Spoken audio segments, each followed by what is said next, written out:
Hey guys, what's going on? Man, I have had the best 4-day, well, been 2 days now, trip. I've had such a good time on this trip with my crew. I'm not going to tell you that last night I got in like at 1 something in the morning and I couldn't sleep, so I did a video and didn't upload. I don't know if it was too long or what, but so I have to redo it, and I'm glad I took notes. What I wanted to say, and I was so excited because I got a couple of these. I don't know if you can see it or not, but these are, let me see, you know if you can see it, but they're in recognition of your outstanding service. So I have like 6 of these so far since I've started in 6 months. Or is it 4? 4 or 5? Maybe 6. I can't remember. But anyway, for outstanding service certificates, and when you get these from first class passengers, I'm not sure if other passengers have them. I've only gotten them from first class passengers, and you upload them, and then they go in your reliability report or your service report or something. It's when you log into your SkyWest Online, you can upload them. I don't know if we get any type of recognition or certificate or gifts or anything from them, but they keep up with them. Probably when it's time for you to have your annual review or something like that, but you just always, upload them. So, funny story, somebody asked me what was my worst experience or turbulence that I've experienced thus far. And I haven't had any really bad turbulence, but I've had, some turbulence. But my first turbulence, let me tell you something. Whew. All right. So before this job, I've only ever flown, I can count on my hand, maybe 5 times. If I think about it, maybe less. I really didn't have an opportunity to do a lot of traveling, being a single parent and always working. So I haven't flown that much. And the times that I have flown, I was that person that if you sat me in the exit row and you asked, would you be willing to assist in an event of emergency? And I was like, move me, because something happened. Y'all just, I'm jumping out. I'm getting out. I'm not standing behind helping nobody and wait. So you might as well just move me. And so then I also don't like elevators that go over 20 floors. So that's, height, nor can I swim. So people are like, how are you a flight attendant? You don't like heights and elevators, nor can you swim. And I'm like, but if I have to save my life for somebody else's life, in that situation, I know that I'll do it. But it's just weird that now I'm a flight attendant and I don't like heights and elevators and water. And that's probably another reason why I don't really care about going mainline, because I really don't have a desire to be flying over bodies of water for long periods of time. So it just worked out for me. But I remember in training class, Miss Patricia, she told this story about an incident when she had hot turbulence, and you have to sit there with this game face on and smile and act like nothing is wrong, and we just laughed or what have you. And then I remember them telling stories, about things or talking about things that we have to learn, like self-defense, terrorism, and all that stuff like that, and telling us the things that we're responsible for. And I'm like, wait a minute. So you want me to do what?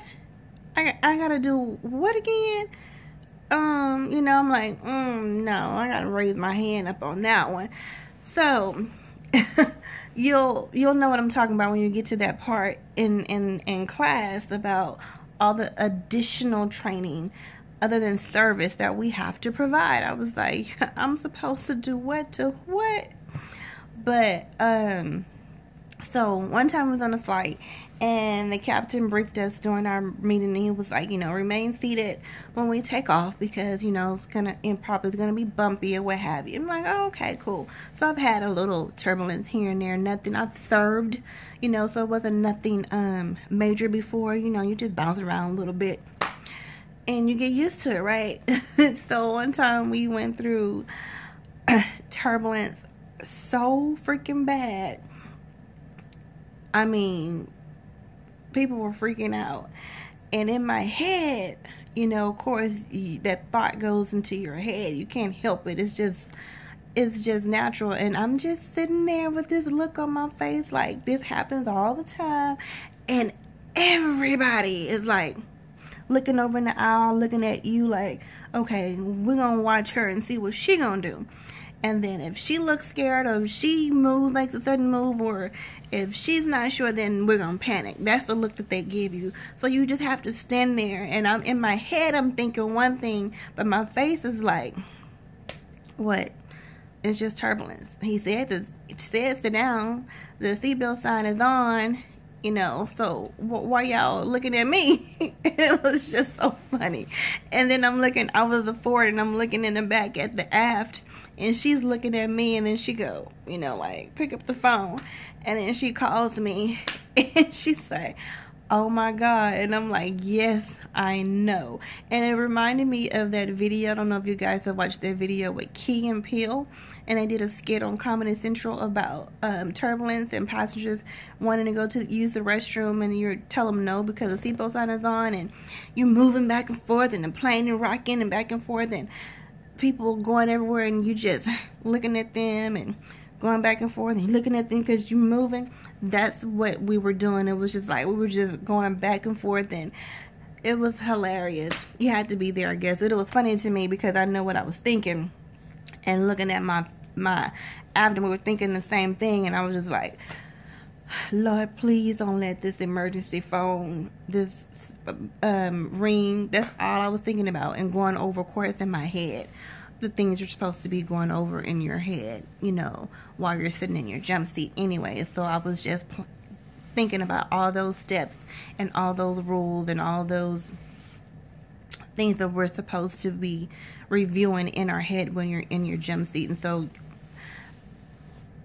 ironically, you know, I wasn't scared. I wasn't scared like what I thought, you know, I would be the first time going through it. It was actually kind of, you know, funny because I just thought, you know, I might panic, but I actually remained, you know, very calm, like it was nothing or what have you. But after we landed and we got to our hotel, we just like, girl. But at that moment, you like, almost like a parent, you know, you have kids and something happens to your kid and you automatically go in protection mode. And you ever like driving in a car with your kid and then somebody cuts you off or a light change or something, and you automatically just take your arm and put it in front of your child? It's almost like that, you know.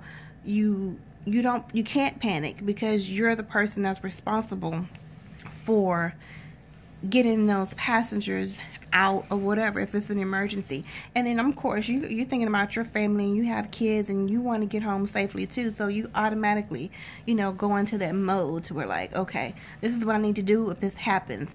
If this phone rings and he calls me, this is what I'm gonna have to do. This is, you know, you start playing all those scenarios over in your head. And I was surprised, and so now it's like, oh, that's what it's like. So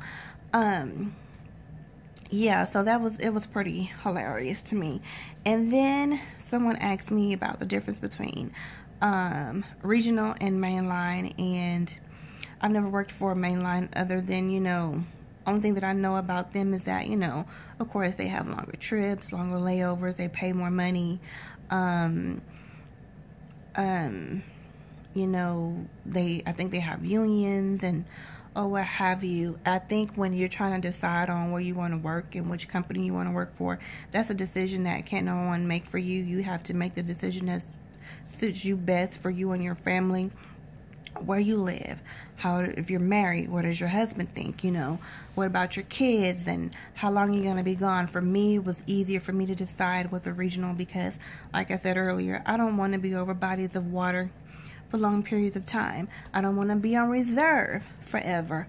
I want to have a line. I want to be able to progress and move up with the company. I don't want to be limited. to what I can do. And, um, so this works for me. When you get to a particular age, like, when my girlfriends start flying in our 20s, now they're almost 47, 50 years old, so they're way senior. I don't have that type of time. By the time I get to where they're at, I'll be 80, 90 years old, so if you're in your 20s and that's what you desire, by the time you're my age, you're going to be set. So, think about those type of things too. If you get hired with a regional and use it as a stepping stone or a learning tool, build your resume to go to a mainline, then, more power to you. Great. But for me, let me tell you something. SkyWest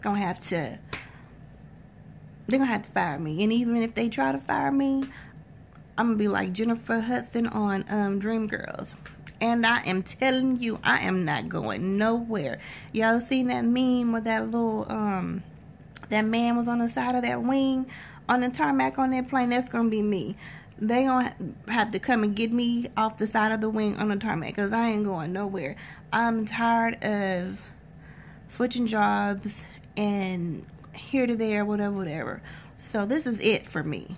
They going to be giving me a retirement party. Because I'm not going, nope. May not be flying till I'm 90, but I'm not going anywhere. They going to have to drag me off a wing of a plane, off a tarmac, to get rid of me. It's going to have to be something real serious for me to go anywhere. Ain't nobody got time for that. So I'm happy. I'm fine. What else? Oh, you know what? I'm staying at this nice hotel, the Renaissance, and I was in Traverse City earlier, and they had these cherry cola taffies. These things are so good. They're addictive. If you ever go to Traverse City in Michigan and stop at the little store inside the airport, give me some of these taffies. These taffies are so good. They're cherry cola taffy. Oh my God. I'll eat this whole bag tonight. And I'm getting ready to go to bed, and another thing, I have to take a bath and wash my face. Well, if you don't drink coffee or tea, these little tea packs that hotel gives you, this is Taylor's organic peppermint tea, and then this is just a little coffee packs or whatever. I didn't pack, you don't want to pack a whole bunch of stuff on your trip, so I don't have all my facial stuff. I have my coconut oil. You can open this coffee and pour the coffee grinds in something or whatever. If this one has a little cup with your little coconut oil, and make you a mask, and take this peppermint tea bag or your tea bags and put them on your eyes for the puffiness, and your own instant facial that you have in the hotel room that you can use that they give you. So that's also a little tip that that's what I do. And that's why my skin is so flawless. Y'all see that glow? But what else?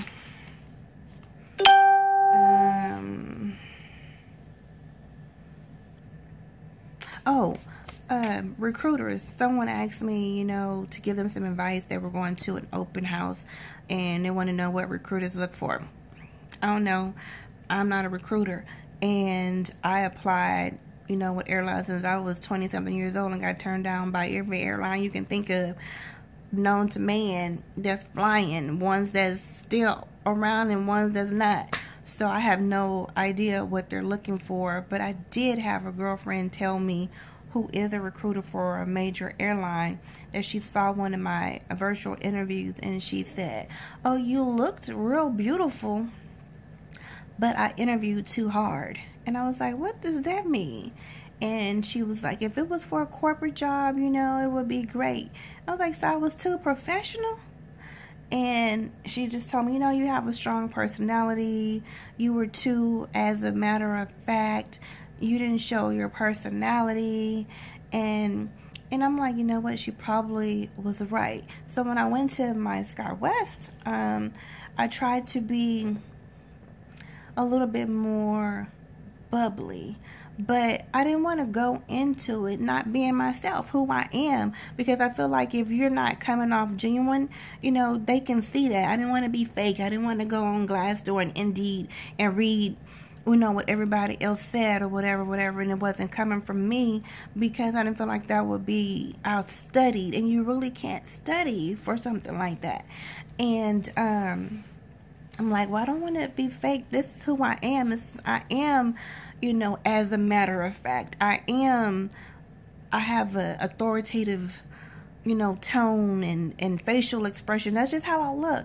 I'm a leader, so I'm used to taking charge, and I can be serious, but I also have a fun side and bubbly and energetic, and I like to laugh, and I'm a sociable, and I'm a people person. I am all those things. So what I did was try to focus on that part of my personality in my interview when I had to stand up in front of those recruiters, because you show up, and my session only had 12 people remaining after they did their little spiel. So it was only 12 of us, but we still had to listen through 12 people tell their story to the question that we were asked at the recruitment event. And I tried to tune everybody out, and they go by how you signed in. I didn't want to hear anybody else's answer because it was going to mess up my thought process. So I'm like in my head singing like to myself, because I don't want to hear nothing. I didn't want to, throw me off. And then you at an event where everybody's looking alike. Everybody have, I'm going to call it flight attendant red lipstick, because everybody think we just wear red lipsticks. I have 3 makeup bags and a boatload of different colors that I wear, and you don't have to wear red lipstick. But my favorite red is Ruby Woo Matte. But everybody's looking alike. Everybody got their hair pulled back. Everybody got on pearls. Everybody got on the bun. People got on, scarves. They think you have to wear a scarf. You have on your black suit, your white shirt. Everybody looks alike. So if you're in a room with, say, 100 people that all are dressed alike, what are you going to say that's going to stand out to those recruiters who've been at this event and other events all week long, seeing the same people, hearing the same answers? You're going to have to say something that's going to catch their attention, because you just don't know how that one recruiter feels that day. What if they're having a bad day? What if they're tired? What if they're just over it? I'm sure they have like a standard list of things they're looking for: look, poise, how well you speak, how you interact with people, or what have you. But you're gonna have to, I'm sure, something about you that's gonna have to stand out for them to give you their full attention. You have to be able to command a room and get a person's attention. You ever been somewhere and you're talking and no one is listening, and they're having side conversation and you're trying to talk? Don't that irritate you? That irritates me. I can't stand that. Even when I'm on the plane and I'm doing my announcements and people are having side conversations and talking loud so other people can't hear, I don't play that. I demand respect, and I get it. And it doesn't always have to be about things that I say or telling people to be quiet. You can give that look, and they know, okay, let me listen to her, see what she has to say. You have to be able to take control, take command of that room, and get your point across and be heard, but then still be bubbly, and you make people want to listen to you and look at you and talk to you and go, oh, who is that chick? Or what have you. So I wish all of you luck. I hope we get to fly together, and I'm looking forward to it, hearing your stories about training and how you enjoy flying. I am going to go soak in a tub with some Epsom salts and give myself a facial. So I'll see you guys in the friendly skies.